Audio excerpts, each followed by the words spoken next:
Hello everyone, स्वागत है आप सभी का K2 एकेडमी पे। जैसा कि हम लोग पिछले क्लास में फिजिक्स का पेपर सॉल्यूशन कर रहे थे, जिसमें हम लोग 15 क्वेश्चन कर चुके थे और 15 क्वेश्चन हम लोगों का बाकी था। तो आगे के क्वेश्चंस को कंटिन्यू करते हैं। और जो स्टूडेंट नए होंगे उनके लिए बतला दें तो ये जो क्लास है वो GNM 2025 का पेपर सॉल्यूशन है। GNM 2025 का ये फिजिक्स का पेपर सॉल्यूशन है। इससे पहले जो था वो 15 क्वेश्चन करा चुके थे और इसके आगे का जो 15 क्वेश्चन है हम लोग इस क्लास में जानेंगे।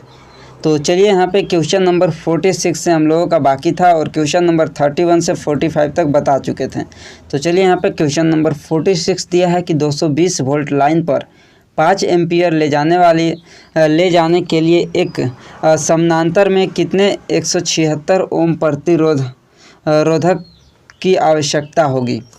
यहाँ पे देखिए क्वेश्चन क्या बोल रहा है। हमारे पास एक 220 वोल्ट लाइन है और इस पे 5 एम्पियर के लिए इसमें क्या ले जाना है, धारा ले जाना है, वो भी समानांतर में। तो इसके लिए 176 ओम प्रतिरोध की आवश्यकता होगी। कितने होगी 176 ओम इसके आवश्यकता, ये हम लोगों से यहाँ पे पूछा है। तो सबसे पहले हम यहाँ पे जानेंगे कि हमारे पास परिपथ में टोटल कितनी आवश्यकता है। परिपथ में टोटल कितनी आवश्यकता है प्रतिरोध, तो R बराबर हम लोग यहाँ पे निकालेंगे। R इक्विवेलेंट बराबर V/I। V बराबर I, ओम के नियम हम आप लोगों को बतलाए थे। तो R बराबर निकालेंगे सबसे पहले। तो V कितना दिया है तो 220 वोल्ट और I कितना दिया है तो 5 एम्पियर, यानी कि 44 ओम यहाँ पे हो जाएगा प्रतिरोध। 44 ओम हो जाएगा यहाँ पे प्रतिरोध। अब यहाँ पे बोला है कि समानांतर क्रम में जोड़ने वाली प्रतिरोधकों की संख्या यहाँ पे पूछा है। समानांतर में यहाँ पे जोड़ने वाली प्रतिरोधकों की यहाँ पे संख्या पूछा गया है। तो हम यहाँ पे करेंगे समानांतर में, तो 1/R इक्विवेलेंट यानी कि R तुल्य बराबर, यहाँ पे मान लेते हैं प्रतिरोधकों की संख्या n है तो n/R करेंगे, n/R करेंगे। जैसे कि R इक्विवेलेंट बराबर क्या बतलाए थे, 1/R1 + 1/R2 + 1/R3 इस तरह से होता है। तो हमारे पास यहाँ पे प्रतिरोधकों की संख्या n है तो हम यहाँ पे n लिख लेते हैं, n/R। तो 1/R बराबर कितना दिया, 44 दिया है। और यहाँ पे R इक्विवेलेंट बराबर कितना आया था, एक सेकेंड, यहाँ पे देखिए 44 यहाँ पे R इक्विवेलेंट आया था। तो 1/44 बराबर हो जाएगा n/R बराबर यहाँ पे कितना दिया है तो 176, यानी कि 1/44 बराबर n/176। और इसको हम लोग सोल्व करते हैं तो हमारे यहाँ पे n बराबर निकल के आएगा। तो देखिए 1/44 बराबर n/176, n/176। और यहाँ पे हम 44 n बराबर 176, तो n बराबर 176/44 करेंगे तो यहाँ पे 4 आ जाएगा इसका आंसर, यानी कि हमें 176 ओम प्रतिरोधकों की आवश्यकता कितनी होगी, 4 होगा। अगला यहाँ पे क्वेश्चन है कि ओम के नियम के अनुसार वोल्टेज बटा विद्युत धारा एक स्थिरांक है जिसे कहते हैं V/I। क्या कहते हैं, R बराबर V/I। ओम के नियम V बराबर IR, तो R बराबर V/I। तो क्या इसको कहते हैं, प्रतिरोध कहते हैं। R को प्रतिरोध कहते हैं। यहाँ पे अगला क्वेश्चन है कि यदि एक गोलाकार दर्पण की वक्रता त्रिज्या 20 सेंटीमीटर है तो इसकी फोकस दूरी क्या है, बतलाइए। वक्रता त्रिज्या R बराबर कितना दिया हुआ है, 20 दिया हुआ है और आपसे फोकस दूरी पूछा है। तो हम आपको क्या बतलाए हैं, फोकस दूरी बराबर क्या होता है, जो वक्रता त्रिज्या है उसकी आधी होती है, वक्रता त्रिज्या के आधी होती है। तो F बराबर R/2, यानी कि 20/2, यानी कि 10 यहाँ पे आएगा। 10 सेंटीमीटर हो जाएगा इसका राइट आंसर, 10 सेंटीमीटर। अगला क्वेश्चन है यहाँ पे कि यदि 7 सेंटीमीटर ऊंचाई वाले एक वस्तु को 8 सेंटीमीटर फोकस दूरी वाले उत्तल लेंस से 12 सेंटीमीटर दूरी पर रखा जाए तो प्रतिबिंब की स्थिति ज्ञात कीजिए। प्रतिबिंब की स्थिति यहाँ पे ज्ञात करना के बोला गया है। तो सबसे पहले मेरे पास क्या दिया गया है, सबसे पहले तो आपको ये जानना है कि लेंस कौन सा है, तो उत्तल लेंस है। उत्तल लेंस है और इसमें फोकस क्या हो जाएगा, फोकस बराबर यहाँ पे 8 सेंटीमीटर दिया है। 8 सेंटीमीटर दिया है। अब यहाँ पे बतलाया कि प्लस में होगा या माइनस में होगा। तो उत्तल लेंस कैसा होता है, प्लस में होता है, पॉजिटिव होता है, हम आप लोगों को बता चुके हैं। तो F बराबर +8 और हमें यहाँ पे U बराबर दिया है, वस्तु की दूरी दिया है कितना, 12 सेंटीमीटर। 12 सेंटीमीटर पॉजिटिव होगा या निगेटिव, तो माइनस में होगा। जैसा कि पहले भी बतलाएं कि जो दूरी होता है वो हमेशा निगेटिव होता है, माइनस में होता है। और इसके बाद हम क्या यहाँ पे निकालेंगे, हमारे पास F भी मिल गया और U भी मिल गया, तो हम यहाँ पे V को निकालेंगे। V को निकालेंगे, प्रतिबिंब की स्थिति हमें जानना है, यानी कि V जानना है। तो 1/F बराबर लेंस सूत्र लगाएंगे 1/V माइनस 1/U।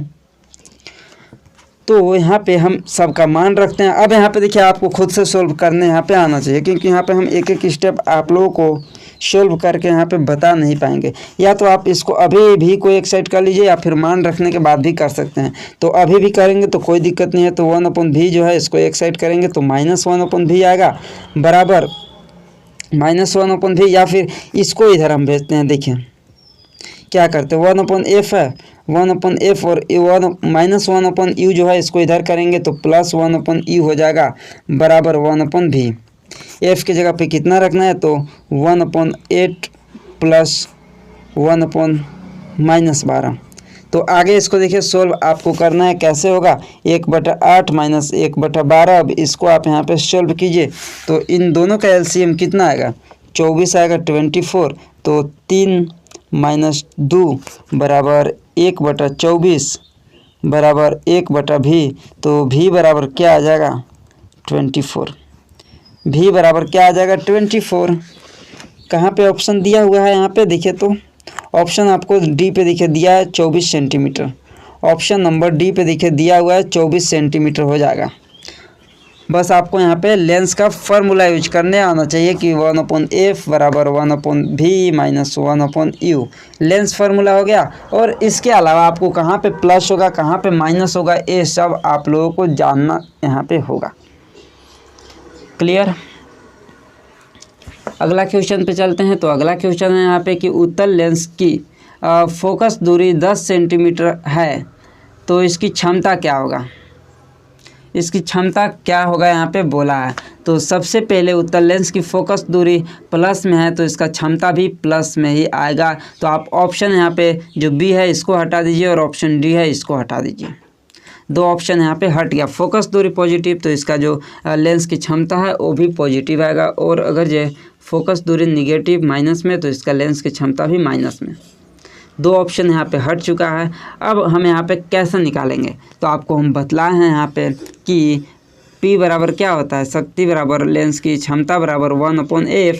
लेकिन हमारे पास यहाँ पे सेंटीमीटर में दिया है, तो सेंटीमीटर में दिया है तो 100/F, या फिर हम इसको मीटर में चेंज कर देंगे तो यहाँ पे 100/10, 1 0 से 1 0 कट जाएगा, यानी कि +10 डायोप्टर, +10 डायोप्टर। अगर 1/F ही लगाना है तो F जो सेंटीमीटर में है इसको कन्वर्ट करना होगा मीटर में, तो 0.1 मीटर आ जाएगा। 0/1 बटा यहाँ पे 10 भी करेंगे तो हमारे पास F कितना दिया था यहाँ पे, F 10। हाँ, तो फिर आ जाएगा मेरे पास उतना ही आएगा, 10 ही आएगा। कैसे भी आप यहाँ पे कर सकते हैं। देखिए 1/ यहाँ पे 0. कितना था, इसको 1 हो जाएगा मीटर में। अगर इसको करते हैं तो और 1 में 0.1 से भाग लगाएंगे तो यहाँ पे 10 ही आएगा, 10 डायोप्टर ही आएगा। कैसे भी आप यहाँ पे निकालेंगे, बाकी आपको फार्मूला वही यूज करना होगा।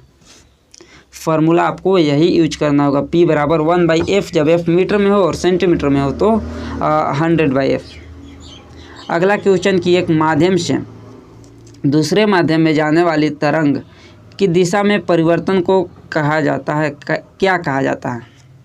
एक माध्यम से दूसरे माध्यम में तरंग की दिशा में परिवर्तन को व्यतिकरण कहते हैं, मिरेज कहते हैं, या विवर्तन, या फिर अपवर्तन।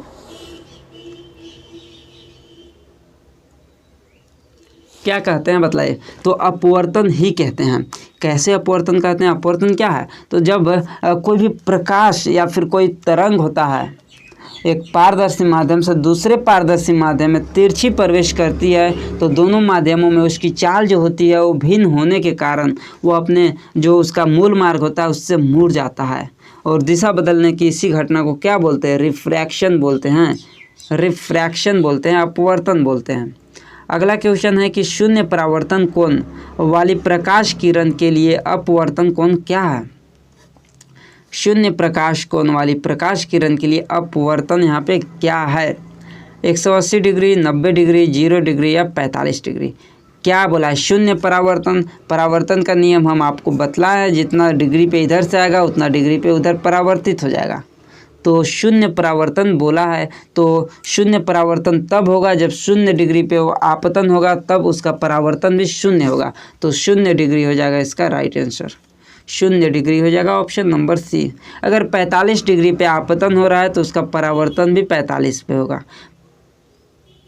90 डिग्री पे अगर हो रहा है आपतन तो उसका परावर्तन भी 90 डिग्री पे होगा। 0 पे हो रहा है तो उसका परावर्तन भी 0 पे ही होगा। क्लियर। अगला यहाँ पे क्वेश्चन है कि स्नेल का अपवर्तन नियम कोण के लिए सत्य क्या है। स्नेल का अपवर्तन के लिए कौन सा यहाँ पे सत्य है बतलाइए। स्नेल का नियम क्या बतलाए, sine i upon sine r बराबर यहाँ पे कांस्टेंट होता है, कांस्टेंट होता है साइन आई, नियतांक होता है sine i upon sine r. और इसमें जो बतलाता है वो नियम क्या, जो आई होता है वो 0 डिग्री से बड़ा होता है, 0 डिग्री से बड़ा होता है आई, और 90 डिग्री से छोटा होता है, 90 डिग्री से छोटा होता है। यहाँ पे देखिए क्या बोल सकते हैं, ऑप्शन कहाँ पे आपको दिखाई दे रहा है, ऑप्शन बी देखिए यहाँ पे दिया हुआ है, ऑप्शन नंबर बी दिया हुआ है। अगला यहाँ पे क्वेश्चन है क्वेश्चन नंबर 54 कि निम्नलिखित में से किस में अवतल लेंस का उपयोग नहीं किया जाता है। अवतल लेंस का उपयोग किस में नहीं किया जाता है, वाहन की हेडलाइट में, शेविंग में, सौर भट्टी या वाहन के पीछे देखने के लिए। बतलाइए कि किसमें अवतल लेंस का, अवतल दर्पण है, अवतल दर्पण का उपयोग नहीं किया जाता है। तो अवतल दर्पण का उपयोग जो है वो साइड मिरर में नहीं करते हैं, जो पीछे का वाहन के पीछे देखने वाला जो दर्पण होता है इसमें हम उत्तल दर्पण का यूज करते हैं, उत्तल दर्पण का यूज करते हैं, वाहन का छोटा उसका प्रतिबिंब देखने के लिए करते हैं। बाकी जो शेविंग है, सौर भट्टी है, वाहन का हेडलाइट है, ये सब में हम उत्तल दर्पण का उपयोग करते हैं, उत्तल दर्पण का उपयोग करते हैं। उत्तल दर्पण में अवतल दर्पण का उपयोग करते हैं। अवतल दर्पण में हम बड़ा प्रतिबिंब देखने के लिए इसका करते हैं, दंत चिकित्सक में भी हम इसका उपयोग करते हैं, टॉर्च में भी इसका उपयोग करते हैं। अगला यहाँ पे क्वेश्चन है क्वेश्चन नंबर 55 कि अवतल दर्पण के मुख्य फोकस से गुजरने वाली किरण परावर्तन के बाद कहाँ पर जाती हैं। देखिए यहाँ पे क्वेश्चन क्या है, अवतल दर्पण के मुख्य फोकस से गुजरने वाली किरण परावर्तन के बाद कहाँ से जाता है। तो फोकस, मुख्य फोकस से गुजरता है तो हम आप लोगों को क्या बतलाएं, मुख्य अक्ष के लंबवत। सबसे पहले हम यहाँ पे अवतल दर्पण बनाते हैं, तो देखिए ये है अवतल दर्पण, एक तरफ पेंट करते हैं, और यहाँ पे यह है मुख्य फोकस, मुख्य अक्ष है, यहाँ पे मुख्य अक्ष बना दिए यहाँ पे। अब यहाँ पे बोला है कि जो हमारे पास यहाँ पे फोकस है और यहाँ पे केंद्र है। अगर ये कोई यहाँ पे आता है, अनंत से आता है तो कहाँ पे जाता है, फोकस से, और अगर फोकस से जाता है तो अनंत से, यहाँ पे अनंत से आता है तो फोकस पे जाता है, और फोकस पे अगर रखा हुआ वस्तु है तो वो अनंत पे जाता है, अनंत पे जाता है। लेकिन ऑप्शन देखते हैं क्या, मुख्य अक्ष के लंबवत निकलेगा। अगर फोकस पे कोई वस्तु है तो यहाँ से जाएगा दर्पण पे, और मुख्य अक्ष के समानांतर निकल जाता है, अनंत पे उसका प्रतिबिंब बनता है। मुख्य अक्ष के समानांतर निकलेगा, जो कि ऑप्शन नंबर बी पे दिया हुआ है। और उसी रास्ते पे वापस चलेंगे जो गलत है, और वक्रता केंद्र से होकर निकलेगा, यह भी गलत है, और ऑप्शन ए भी गलत है। तो कौन सा सही है, तो ऑप्शन बी यहाँ पे राइट हो जाएगा, ऑप्शन बी हो जाएगा इसका सही आंसर।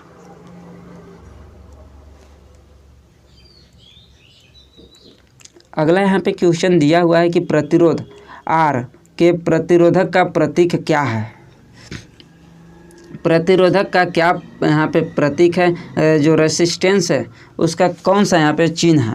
तो ऑप्शन ए देखिए किस चीज़ का है, इस तरह से जो दिया है वो बल्ब का है, ए जो दिया है वो सेल का है यानी कि बैटरी का है, और ऑप्शन सी जो दिया है वो प्रतिरोध का है, ऑप्शन जो सी दिया है ए प्रतिरोध का है, और ऑप्शन जो डी दिया हुआ है ये स्विच का है, स्विच का है और अभी जो स्विच है वो ऑन है, और इसमें से अगर ये डॉट को हटाते हैं तो ऑफ़ हो जाएगा। अगर इस तरह से हो जाता है तो ये जो है वो ऑफ़ है, और इसमें ऑन करना है तो बीच में इसका एक यहाँ पे ऑन हो गया। इसके बाद यहाँ पे अगला क्वेश्चन है क्वेश्चन नंबर 57 कि किसी चालक का अपने माध्यम से प्रवाहित होने वाले आवेशों का प्रतिरोध करने का गुण क्या कहलाता है? बतलाइए, क्या कहलाता है गुण, वो बतलाइए। और हाँ, जो भी स्टूडेंट्स अभी तक चैनल को सब्सक्राइब नहीं किए हैं वो चैनल को सब्सक्राइब कर लीजिएगा, अपने दोस्तों के पास शेयर ज़रूर कीजिएगा। चलिए इसका आंसर बतलाइए। तो देखिए यहाँ पे बोला है कि किसी चालक का अपने माध्यम से प्रवाहित होने वाले आवेश का जो प्रतिरोध करता है, जो उसका विरोध करता है, उसको बोलते हैं प्रतिरोध। उसको बोलते हैं प्रतिरोध, उसको प्रतिरोध बोलते हैं। तो प्रतिरोध क्या हो जाएगा? अगर इसका परिभाषा देखा जाए तो इसका जो अगर परिभाषा इस तरह से होता है कि किसी चालक पदार्थ का वह आंतरिक गुण होता है जो उसमें से जो प्रवाहित होने वाला मुक्त आवेश होता है उसके मार्ग में रुकावट उत्पन्न करता है, उसको बोलते हैं प्रतिरोध। उसको प्रतिरोध बोलते हैं। अगला क्वेश्चन कि विद्युत धारा उत्पन्न करने के लिए प्रयुक्त उपकरण को क्या कहते हैं? विद्युत धारा उत्पन्न करने के लिए जो प्रयुक्त उपकरण होता है उसको क्या बोलते हैं? जनरेटर, गैल्वेनोमीटर, एमीटर या फिर मोटर, क्या बोलते हैं? एमीटर क्या होता है? ये विद्युत धारा का मापता है, विद्युत धारा मापता है। और गैल्वेनोमीटर क्या करता है? तो विद्युत धारा की उपस्थिति का पता लगाता है। ये आपका प्रीवियस ईयर क्वेश्चन में ये भी आया हुआ। विद्युत धारा की उपस्थिति का पता कौन लगाता है? तो गैल्वेनोमीटर। और इसका राइट आंसर हो जाएगा जनरेटर, जो कि धारा उत्पन्न करने के लिए एक उपकरण होता है। तो ऑप्शन ए हो जाएगा जनरेटर, ऑप्शन ए हो जाएगा जनरेटर। अगला यहाँ पे क्वेश्चन है क्वेश्चन नंबर 59 की ताप विद्युत संयंत्र में खाली स्थान का उपयोग किया जाता है। ताप विद्युत संयंत्र में किसका उपयोग करते हैं? तो जीवाश्म ईंधन का उपयोग करते हैं, ऑप्शन नंबर सी। अगला यहाँ पे क्वेश्चन है क्वेश्चन नंबर 60 की यहाँ पे 40 वाट दरांकन वाला एक विद्युत रेफ्रिजरेटर प्रतिदिन 8 घंटा चलता है तो 30 दिनों में खपत होने वाली ऊर्जा क्या है? बतलाइए, क्या हो जाएगा यहाँ पे? बतलाइए। तो इसको देखिए कैसे निकालना है। सबसे पहले यहाँ पे हम रेफ्रिजरेटर की शक्ति यहाँ पे कितना दिया है? 400 वाट दिया है। जो रेफ्रिजरेटर है इसका पावर जो हमारे पास P बराबर दिया है वो 400 वाट दिया हुआ है। तो अगर इसको हम किलोवाट में चेंज करते हैं तो 1000 से भाग लगाएंगे, तो 1000 से भाग लगाते हैं तो 0.4 किलोवाट आ जाएगा, 0.4 किलोवाट आ जाएगा पावर बराबर। अब यहाँ पे समय बराबर कुल यहाँ पे जो समय लेता है वो कितना समय? 8 घंटा चलता है डेली। यहाँ पे इसका टाइम क्या है? 8 आवर चलता है। कितने दिन तक चलता है? तो 30 दिन तक चलता है। तो 240 घंटा चलता है, 240 घंटा चलता है इसका समय। और पावर क्या है? तो किलोवाट। क्यों इसको देखें वाट से किलोवाट में क्यों इसको कन्वर्ट किए? क्योंकि हमारे पास आवर्स में है। इसको सेकंड में करेंगे तो वहाँ पे भी वाट में, अगर यहाँ पे अगर आवर्स में है तो क्योंकि दोनों का जो मात्रक है वो सेम होना चाहिए। घंटा में अगर समय है तो वो भी किलोवाट में ही होना चाहिए, और अगर जे मिनट में है तो फिर उसको वाट में करना होगा, क्योंकि दोनों का जो मात्रक है वो सेम होना चाहिए। तो अब हम यहाँ पे कुल खपत यहाँ पे ऊर्जा निकाल सकते हैं। कुल खपत ऊर्जा बराबर शक्ति गुना समय, ऊर्जा बराबर शक्ति। तो शक्ति कितना दिया है? शक्ति 0.4 और समय कितना है? तो 240, और इन दोनों को गुना करेंगे तो हमारे पास यहाँ पे निकल के आएगा 96 kilowatt hour, option number A. और एक और चीज़ यहाँ पे आपको देखना है कि जो आपका मात्रक भी दिया है वो किलोवाट आवर में ही दिया है, जो कि किलोवाट आपको पावर करना है किलोवाट में, और समय को आपको आवर में रखना है, तभी आपका यहाँ पे ऑप्शन के अकॉर्डिंग किलोवाट आवर भी निकल के आएगा। अगर हम इसको सेकेंड में कर देते और वाट में निकालते तो नहीं आता।